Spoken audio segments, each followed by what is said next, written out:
Hello everybody and welcome to this week's bonus podcast. We're in Manchester, coming at you live from Manchester. Mint. This is very mint. Yes, it's going to be a mint podcast today. And maybe even banging and buzzing.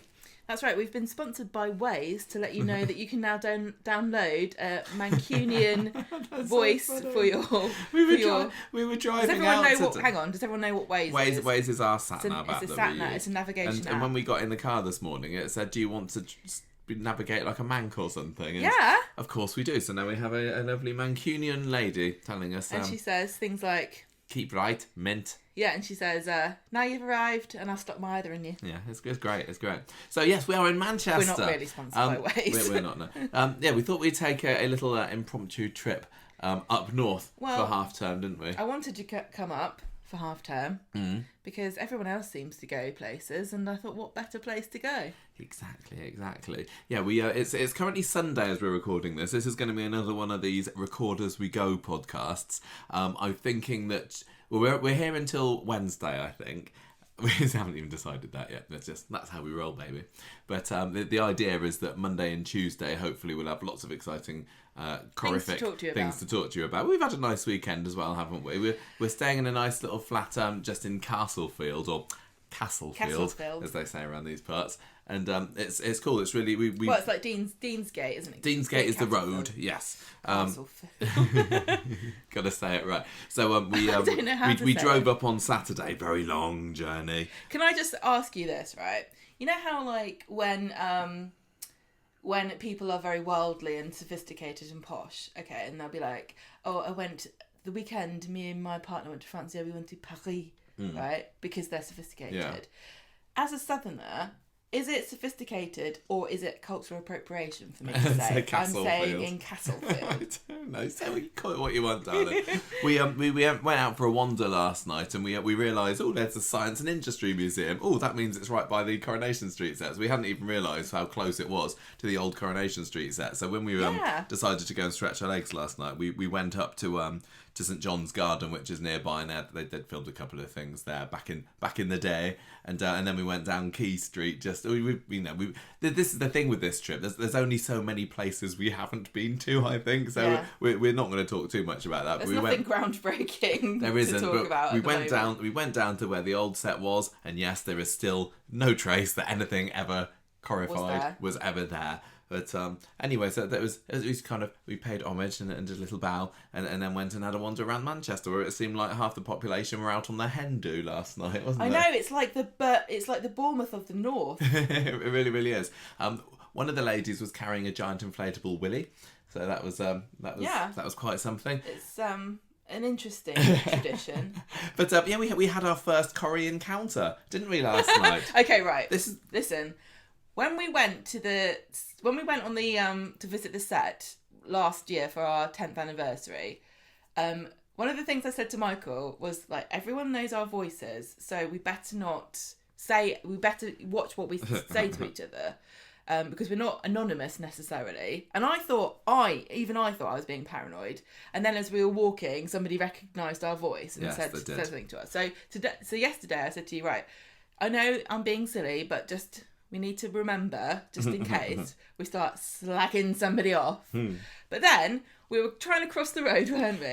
I walked halfway across the road with Gemma on my arm, then pulled her back because I thought we were going to get run over. Watch out, you're going to die. And you started having a go at me. Michael, and I had to cross the road. You make me feel like such an idiot. Oh, there's Adam Blues. And Adam Blues was across the road, like, observing us, going, Lovely Adam, who of course plays Dirk, Factory Dirk in the show, who, I know we must mention this now, showed very high proficiency in his sewing skills in last week's Coronation. Skills. I can't believe we didn't mention that on last week's podcast. But yeah, he was there because he also works over at the Manchester Opera House, and he was there looking all swish in his suit, and he had a badge that said Adam B. And he had a security guard. He did, and he had a giant roll of hand towel as well that he was carrying around. So that was lovely. We were not expecting he knew that we were coming up, because I texted him a couple of days ago and said we were up, but that was a complete surprise. He's so lovely. He was just there across the street. Adam Blees is I'm so glad we got to say hello to him. Really, really glad for that. So that was basically it last night. We were crossing the road because the Manchester Opera House is very close to the Ivy. Oh, yes. And I said, if you want to see some celebs, I know where they might be. There were none. And there weren't any. No, we haven't seen any other Corrie people. But there was a hen do having their photo taken on the outside. On our trips around. So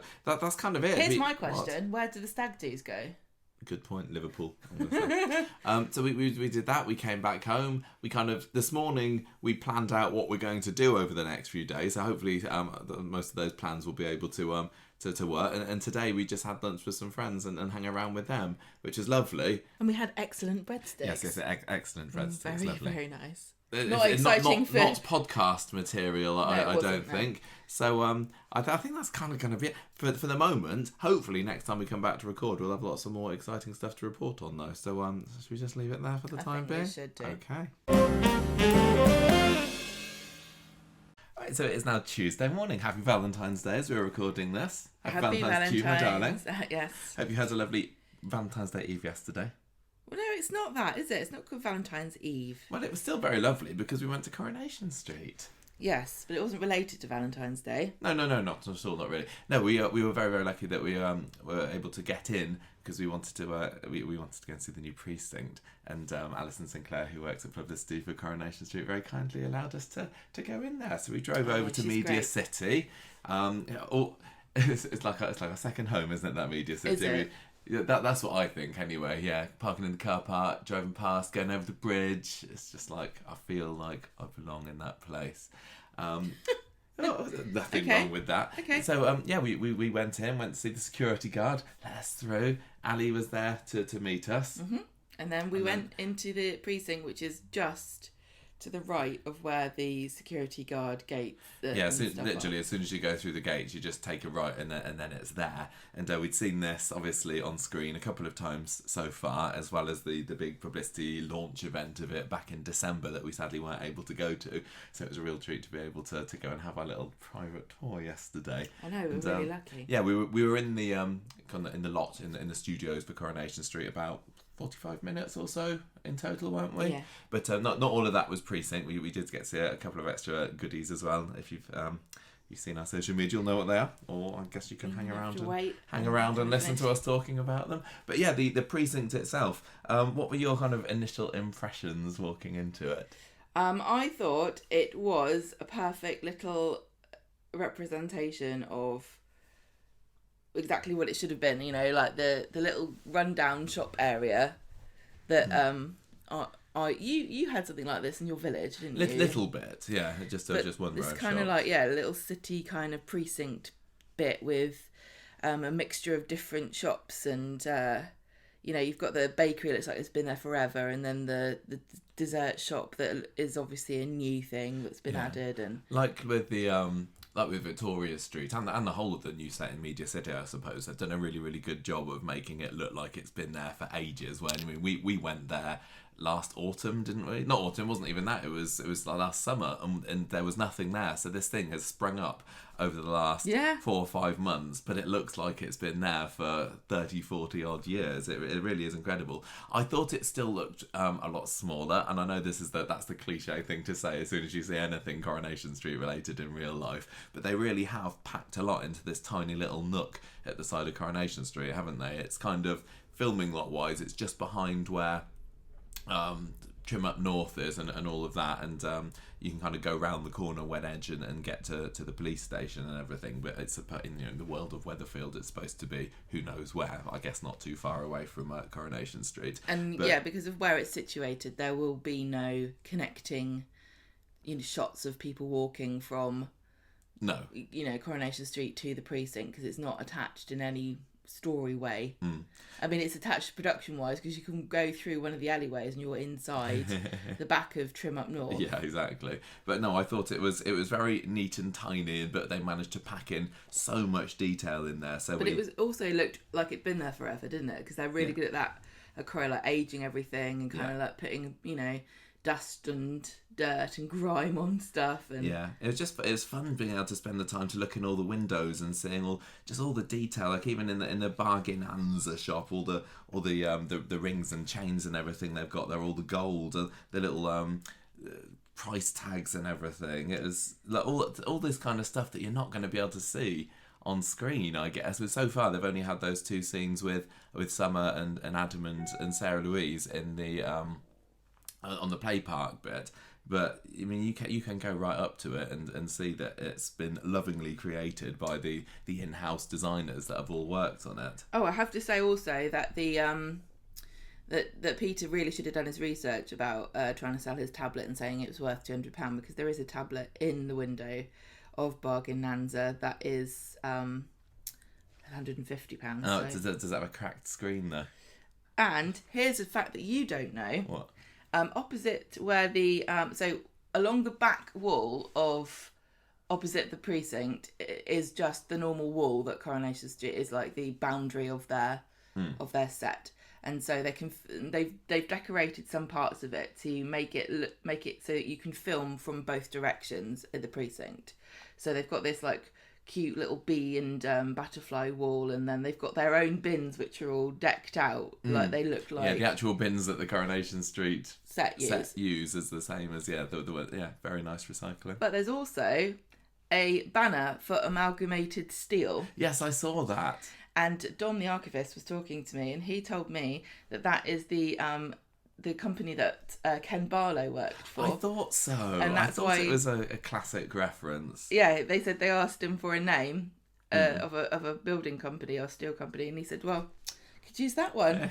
And he said that he imagines that the company's been going all these years. So we had to look Ken around. Didn't ruin it, did he? No, he did not. We had to look around all the shops, and we were allowed inside some of the doors. There's not a whole lot there, but if you go into like Sweet Enough, which is the ice cream shop, you can potentially have characters sitting in the tables at the windows, couldn't you, to make it look like there's people in there. I suppose a little bit like in Victoria Street, where they have people milling around the shops, even though that doesn't, the co-op and everything, even though that doesn't go in very far at all. People can sit in the window, and they can also sit in summer. They'll probably have I guess so. Table and chairs outside. Yeah. I like some of the little details, like the Weatherfield Council logos on the bins, and even like just the graffiti on the sides and everything. I found one piece of graffiti that said Kel, and I don't know whether that was Kel as in naughty Kel, Paul's naughty, stepdad, or whether it was our classic R. Kelly as I thought Kelly it was Nealon. Kel. As in, is it Kel Allen that's just come back and sprayed it in there saying, I've never left. But we were looking there for, I don't know, 10, 15 minutes or so maybe, weren't we? We couldn't go upstairs to the top bit, the balcony at first, because there were still people working on it. That's one thing that surprised me a little bit, that there's still workmen tinkering away and getting it just right.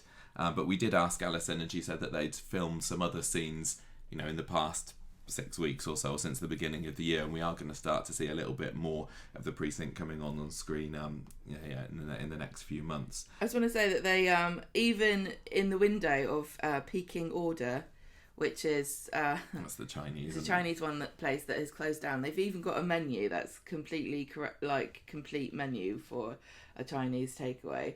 And they've also got the same for Sweet Enough, and I think I'd like to try their wafer baskets there. There's one called Cookie Monster, which is vanilla and cookies and cream ice cream with Oreo biscuit crumbles and milk chocolate sauce. How lovely, how nice. So it was really lovely, and you were just like, it was just proper grim. And I think the fact that it was a bit of a grey, cloudy day helped the atmosphere for this, this grimy, grim sort of precinct, didn't it? So we're going to talk about the upstairs later. Yeah, we'll come back to the upstairs later, because, like I said, we couldn't get up there at the time. But then Alison Sinclair said, "Do you fancy going to see Peter and Carla's new flat?" And yes, please, because at the time that hadn't appeared on screen at all. It now has. It made its appearance on the 13th of February episode, so just that very evening. But Ali Gunn took us round, snuck us inside Studio 5, was it, I think? Yes. And we got to go and have a look at that. Again, very, very small. Some of the house sets, well, they all feel quite small, but I think some of them, like, say, the Platts, the Nazirs, seem ever so slightly bigger. But this was another very, very compact sort of set, wasn't it? Yeah, but we were talking to Ali, and she was like, "Isn't it amazing how they can fit so much in?" And the designers, the set designers, managed to make so much good use of the space that's in there. So this is the set. Well, this is in Universe, the flat that was last occupied by Steve and Liz and Amy above Streetcar. Is it above? Yeah, above Streetcars. Completely different look now. It was very kind of pinky reddy black, I think, in the last time. Now I would say that Carla would probably like that old decoration, as she used to have a very black and red flat in Victoria Court, didn't she? But at the time, that was quite trendy and cool. But now it looks really dated and awful. But I think Carla's quite up to date with her trends. Yes. Well, if this is anything to go by, she certainly did, because I think this is a very, very cosy flat. This is a nice... very swish. Can I just say I really like the colour scheme. Feels like a very nice mix of Peter and Carla. Oh, how so? Because I would say, if you look at Maria and Gary's flats, and I don't know how much thought goes into this, and how much, but I'm sure loads and loads... Probably an awful lot, No, but listen, I don't know how much thought goes into what I'm about to say. Okay. But it looks like in Maria's flat... Gary's gone, I don't care, do whatever you want. Because the whole place is pink and rose gold. And rose gold. And I don't imagine that Gary was there sending Maria Argos links going, look at this really cool kettle, don't you think that would look great? He's obviously gone, it doesn't really bother me, but obviously you want it to look a certain way. So tell you one thing about the decoration of that flat. Maria's not said, "Will I have anything from your bloody shop, Gary?" So I'm putting a veto on that. Yeah, but this one... this is really nice because it's a mixture of kind of like this what's the word, suede grey, like a textured grey, and then you've got the pale blondie wooden cabinets. Yeah, you've got a few gold highlights on the cushions of the sofa as well, haven't you? It's grey, beige and gold, which it doesn't sound like an inspiring colour scheme, but it really, really looks nice in here. Yeah. I mean, there's also a little bit of heron theming as well. One of the cushions on the sofa is heron themed, and I think I saw on one of the official photos that they released of the set last night when it appeared on screen, there was something else that was herony. So I guess Carla's into herons now. Sean's got his flamingos. Carla's got her herons. Well, Mary had her owls. She did. Yeah, that's very true. Oh, I think there's a video there. Coronation Street characters and their birds and their Patronus. Yeah, I don't see Karen as Karen. I was saying that. I don't see Carla as having a heron as a Patronus somehow. Maybe a crow or something. Again, like with all the other flats, love the little details. There's character photographs all around, like wedding photos of Carla and Peter. There's a couple of little Simon as well when he was younger. There's a sketch of Carla's wedding dress that Hayley Cropper designed in Universe many moons ago. Yeah, so she got married to Peter twice, didn't she? And that was for the first time they got married. Right. Because for the second time she got married to Peter, she wore a black and white dress.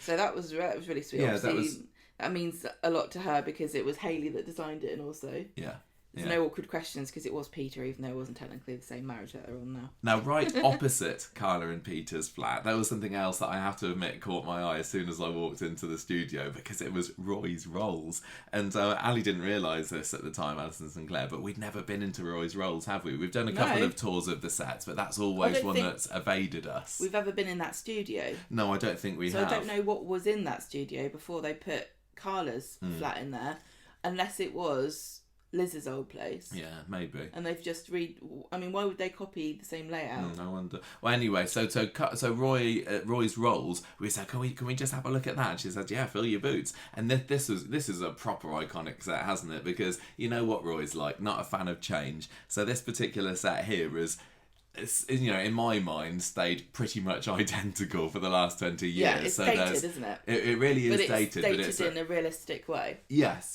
but it's a proper iconic set just because of how much it has stayed the same. Yes, it's got a few extra additions, like the Weatherfield train stop sign, was it?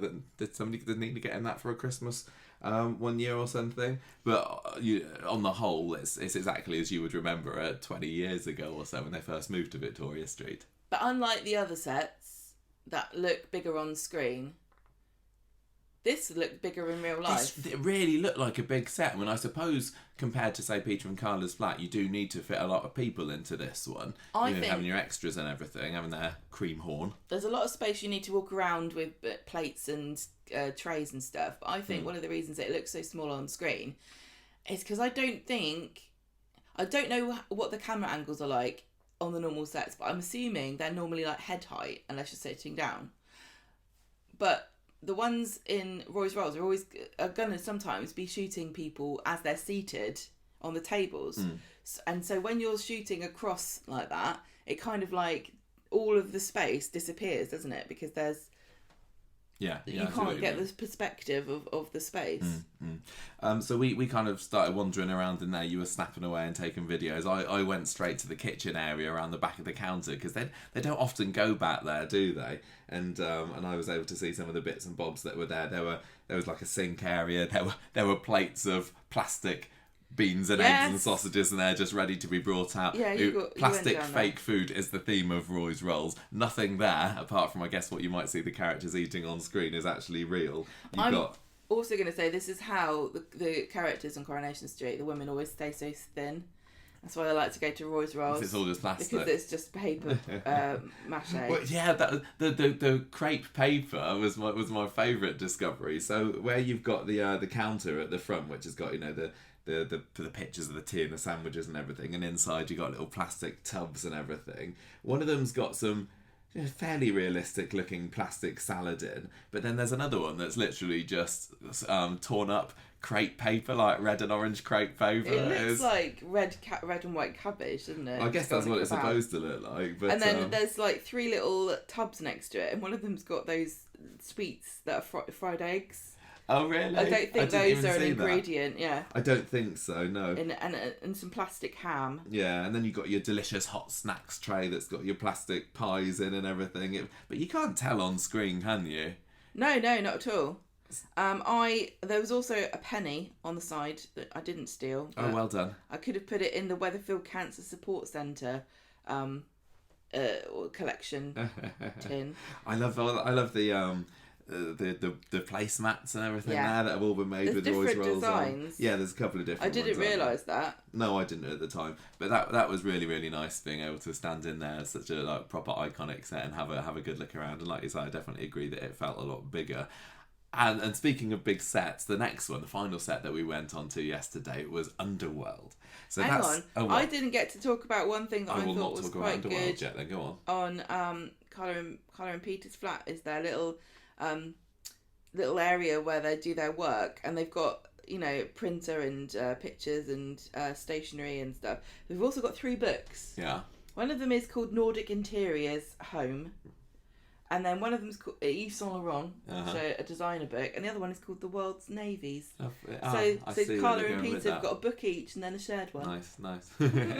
Okay, yeah, so Underworld was next, all in sort of close proximity to each other, and I wanted to see that because ever since they moved, they renovated Underworld, was it 1-2 years ago? I can't remember, I've lost track now. I've never really got the hang of where everything is in there, despite the number of times it's appeared on screen. I haven't got a layout in my head, but now at last I can say I understand this. So you go in there, and then on the left is straight away is the seating area, isn't it, with the with all the stripy soft furnishings and everything, where there's the breakout room or whatever, with the lime and purple and blue bits. There's a table there with a Higher magazine on from 2018. It really was not the layout I expected. I don't know what I expected. No, I know. It wasn't that.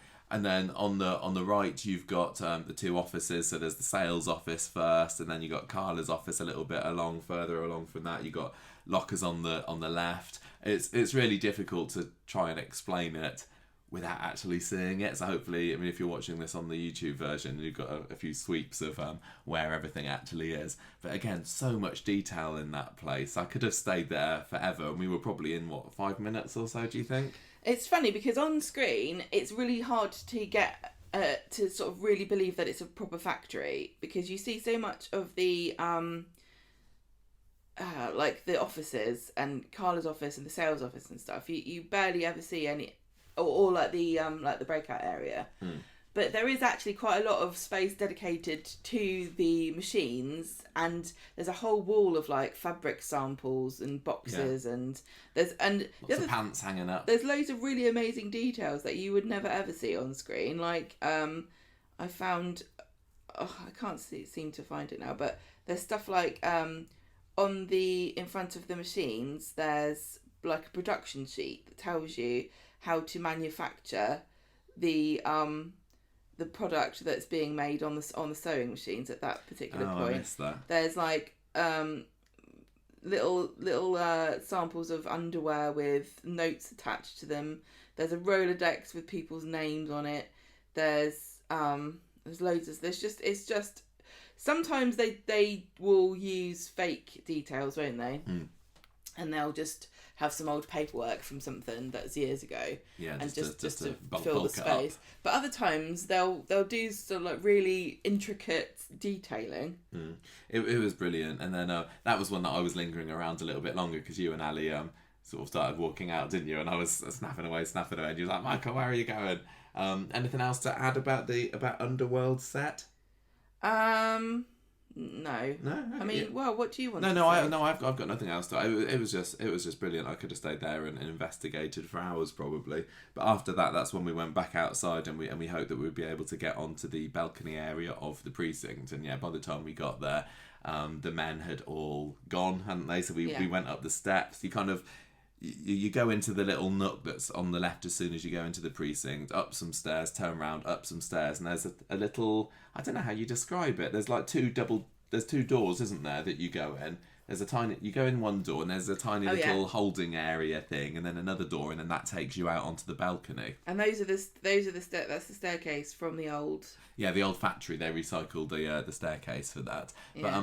But one of the things that struck me most about the upstairs is how wide it is. It's presumably so that they can get cameras up there if they need to, and have enough space for the performers when they get onto that, to being able to perform with plenty of space without feeling too cramped. But you were pointing out you can kind of tell the personalities already of the people who live there, can't you? Because there was some dog owners there. There's one sign that's like "Beware the German Shepherd," and they had a couple of German Shepherd models on the side. There was somebody who was into gardening, unable to have a garden, but they had their little front area. Yeah, they've got, it looked like they've been there for quite a while, didn't it? Because they had, everything's been aged nicely. Yeah. But the pots and plants and stuff had looked like they'd been there for quite a while, even though obviously they're all fake. Yeah. The plants in the gardens in Corrie are real, but these ones upstairs, number 3.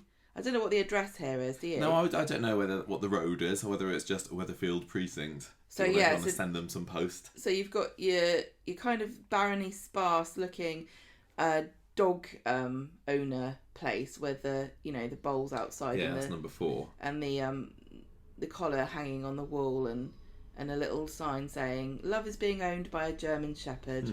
And then you've got a bike outside, a little kiddie's bike. I don't know if that should be there or not, but I imagine this is a grandma's house. Outside number 3, yeah. Outside number 3, and little gnomes climbing up a fake. I don't know, what is that? A little I don't know, little stone and wood yeah. Thing.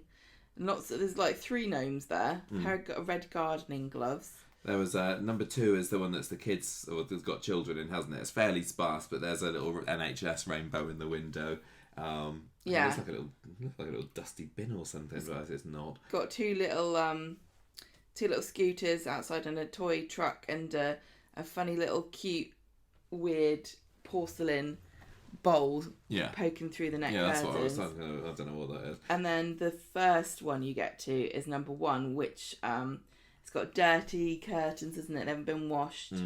Very plain. Trinkets in the window, and post. Looks like the person who lives there is a bit of a grump. There's a big sign on the window saying "No junk mail," and another one on the letterbox saying "No salesmen, cold callers, or canvassers."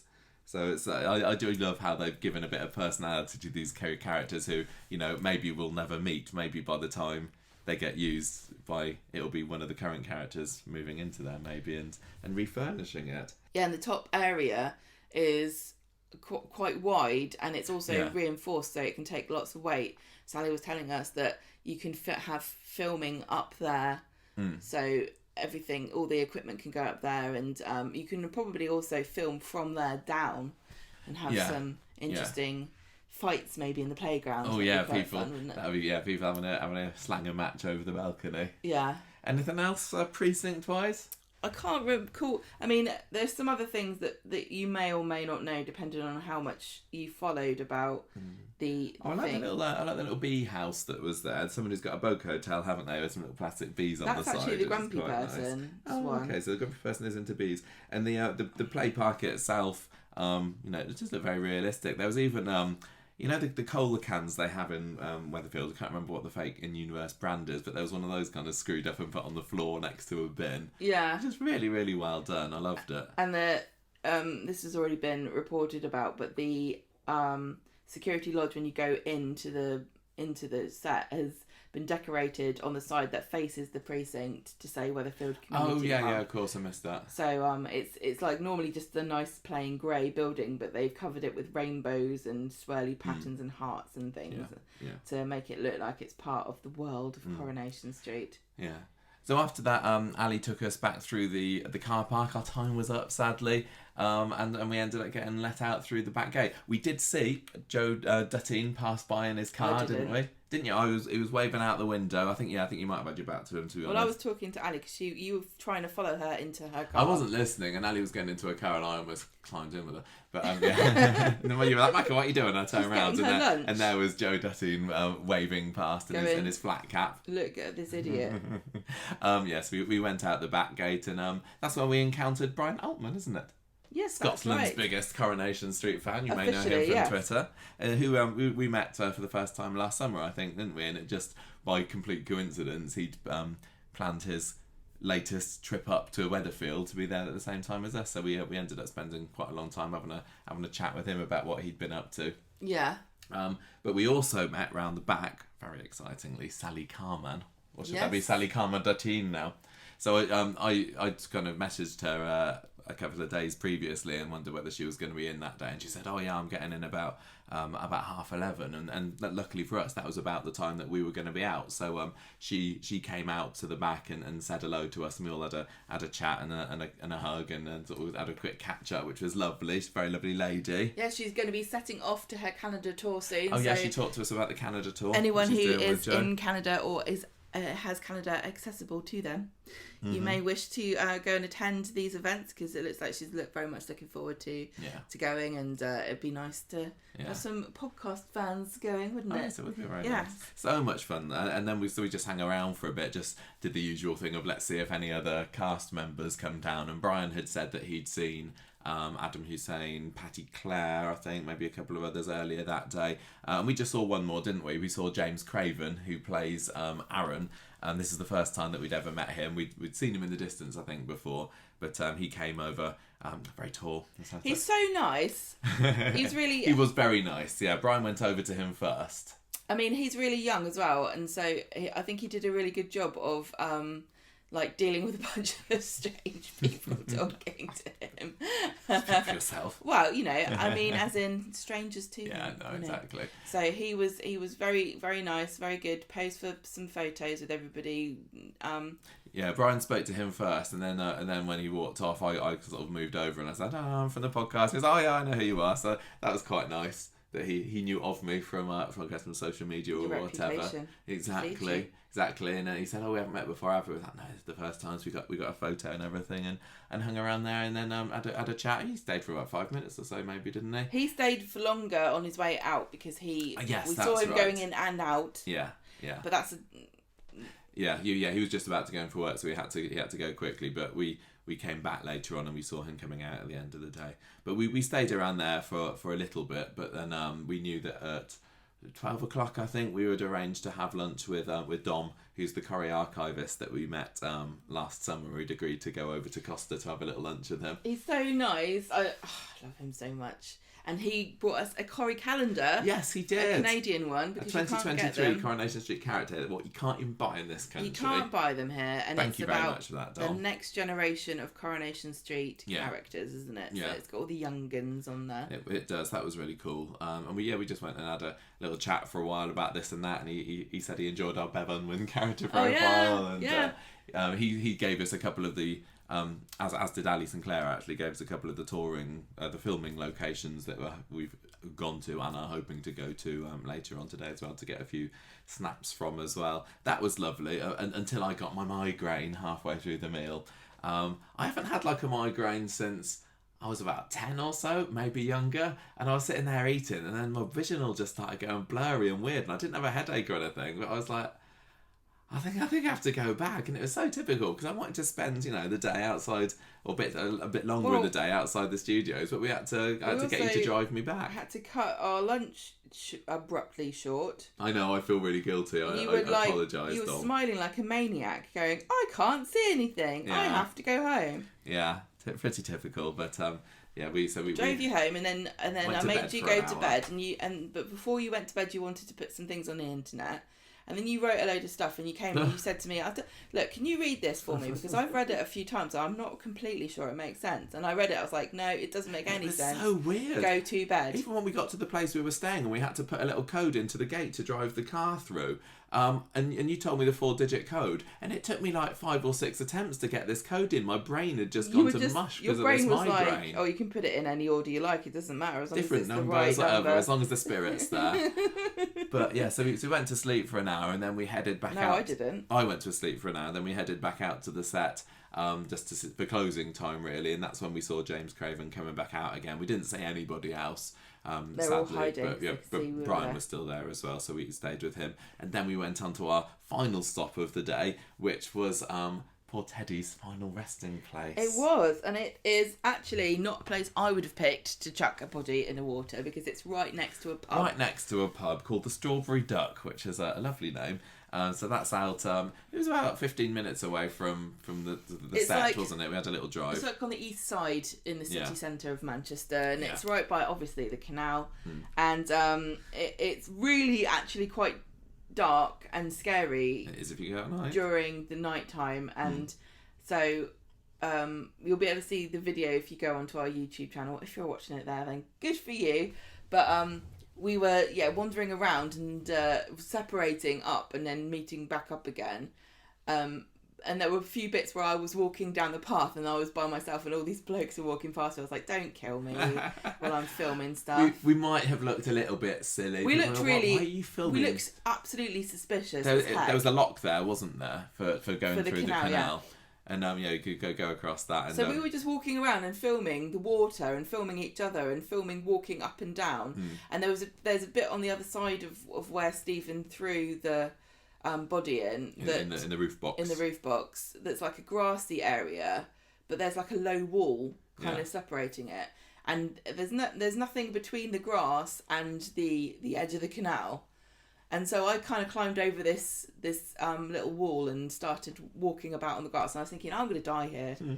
This is a bad move. So, but you were insisting I took your photo, so yes. I had to do that. I would have to say I was very impressed with how well our phones coped with the low light, because it was like almost pitch black, wasn't it? But you can see what's in the pictures. Apple magic, it's all lit it up quite well. So I hope you enjoyed those photos. And any other people who like finding Corrie locations, there's another one to add to your list. I don't know who found this location originally, but they did a bloody good job of it, because it really is quite a sinister, scary spot in the dark. Yeah, it really, really is. And very good for lots of cars to park for all your equipment. Exactly. For your filming. Yeah. So we stayed there, and then we headed back to watch Coronation Street. We had to get back in time for that, didn't we? Yes. And that's the last, as of yet, the last thing we've done so far. So it's, as I said at the beginning, it's Tuesday morning now. We've got a couple of things planned for the rest of the day, so I think we'll leave this as we are, and then head off on today's adventures. All right? Yes.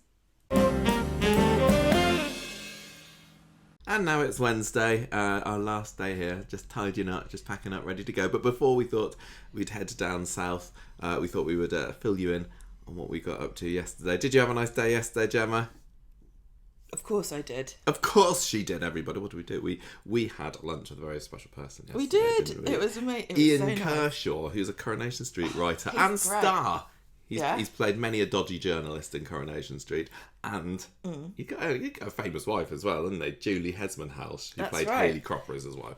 And we've been mutual fans of each other's work for quite a long time, haven't we? Yeah. So we decided that we would meet up, and this is the first time we'd met him. He was so lovely. Yes, we went into town. It's like you'd known him for years. He was really, really nice guy, really intelligent guy. Really insightful and fascinating to listen to his thoughts. I did a lot of listening during yesterday's meal, I have to say.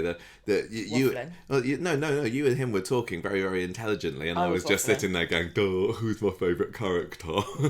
So I don't think I contributed a whole lot to the conversation. Character?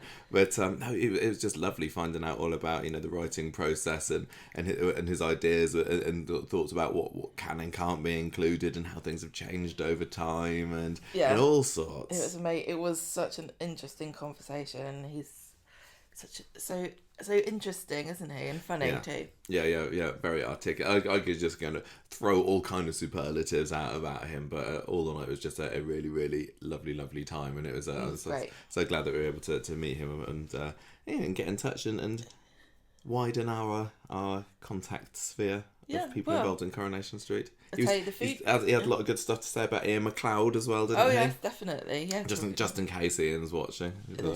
Listening. Maybe watching or listening, I don't know. Maybe he does both. Maybe. I'm sure he probably does, yeah. The food was nice too, by the way. Yes, lovely. A place called Home. Mm-hmm. And I had a BLT and a soup, and the BLT was literally the best one I've ever had in my life. Oh yes, you did. You told me that yesterday. It was like the best one I've ever had. Nice. It was so good. Well, I had a very tasty pizza. So we ended up staying there for a couple of hours, didn't we? And then headed off our separate ways. And even towards the end, he was saying, "Oh, I was so starstruck meeting you today." But that lovely. Thank you very much, Ian, for taking the time out to meet up with us humble podcasters yesterday. Yeah. And then after that, we what did we do? We went out for a little bit of drive after that, didn't we? We went looking around for some more filming locations from previous years in Corrie. Yes. Not too recent ones this time. Not particularly, no. Not as recent as Teddy's dumping ground. But the first one we went to was the most recent of the three, wasn't it? We went to Phelan's house. Well, the house that he had been renovating and keeping Andy locked up in the cellar of. Yes, it wasn't his original fancy mansion. No, we've done that before. We've done that one already. We went to Chorlton, didn't we? Which is where there were huge houses, including this particular one. We went to the address that we'd been given. I have to say it wasn't mega recognisable, but I think they did a lot of filming around the back of that one, and also there's been some building work done up. But I sent Connor McIntyre, who played Phelan, a message saying, "Is this it? Is this right?" And he's like, "Oh yeah, that's the one. That's the one." So that was cool. That was one of the not much to see. There wasn't. It was somebody's house, so we didn't linger for too long about that. We did a couple of creepy snaps, and then we headed off to. There was a high street, wasn't there? Now, if you remember, we've talked a few times about the episode where Shelley jilted Charlie Stubbs at the altar back in 2007, I think it was. Or 55, I don't know. And then she goes off on a bit of a stomp down the streets, doesn't she? Yeah, she... In her wedding dress. Yeah, March of Triumph. Yes, and she's walking down these streets, and then she gets to a phone box and calls a therapist, and then she drops off a little bit more, goes to a zebra crossing, meets an old lady there, and is like, I jilted him, you know. I deserve better. And the woman was like, good for you. Yeah. And so we'd been given the location of that, so we tried to line up a few shots, and as much as you wanted me to dress up in a wedding dress, that's what you said at least. Well, I bought you one and everything. Yeah, I wasn't going to be doing that. It was already a little bit embarrassing, us standing there snapping away, because it was a busy high street, wasn't it? So we were just there to random photos or anything. Michael, look angry and look like you're hitching up your skirt. But anyway, so that was quite a cool place. Some bits recognisable, other bits not, because obviously it's been, nearly 20 years or so since they filmed that. And then we finished. It was really high-end high street, wasn't it? It was full of really posh shops. Yeah. And then we went to a nice church, didn't we? It was a St James's, I think. And this is where they filmed Billy Williams and Betty Turpin's wedding back in 1995, and that was a really lovely place. The light was going by this point, wasn't it? It was getting a little bit... Yeah, we ran out of time, really, to make the most of any more locations, so we decided to go after that one. Nice little church, a little slope that we took some photos down, very pretty place, and then headed back, because it was Valentine's Day, and we had places to be. Yeah, we did. We made a booking, didn't we, at Annie's, which is the restaurant owned by Jenny McAlpin, who plays Fizz in Coronation Street. Yes. And we often like to go there. Yes. And we had the Valentine's Day set menu, didn't we? And I had a nice, what did I have?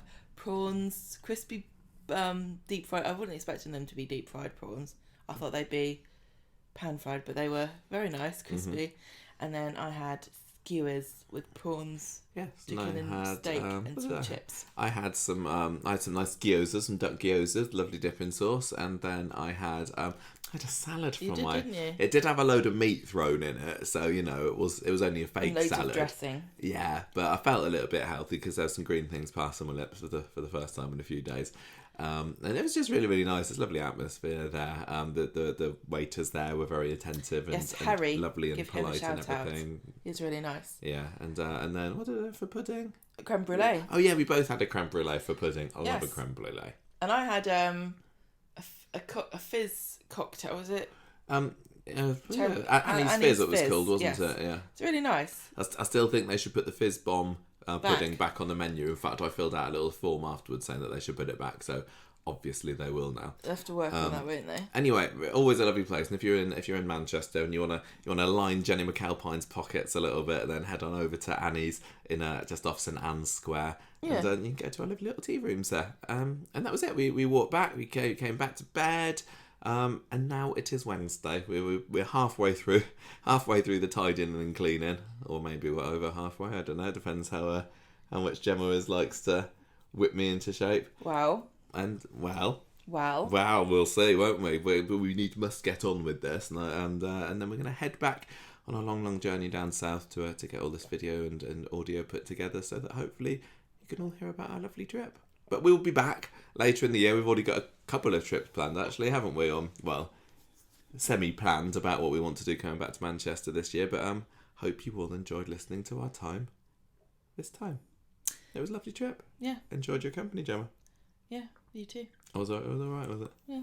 Okay. Is that it? Yeah. That is it. Yes. Thank you to everybody who helped us make it a lovely trip. Thanks to Dom. Thanks to Ali. Thanks to that was nice to see Brian again. Thanks to the Corrie people that we saw there. To James. To Sally. To Ian Kershaw, of course. Always fun coming up north, but lovely to meet people up here as well. It was especially fun this time because of all the nice people. It was. Right, so we will see you, everybody. We're signing off now. We'll be back at the weekend for more podcasting fun. But until then, ta-ra for me. Bye.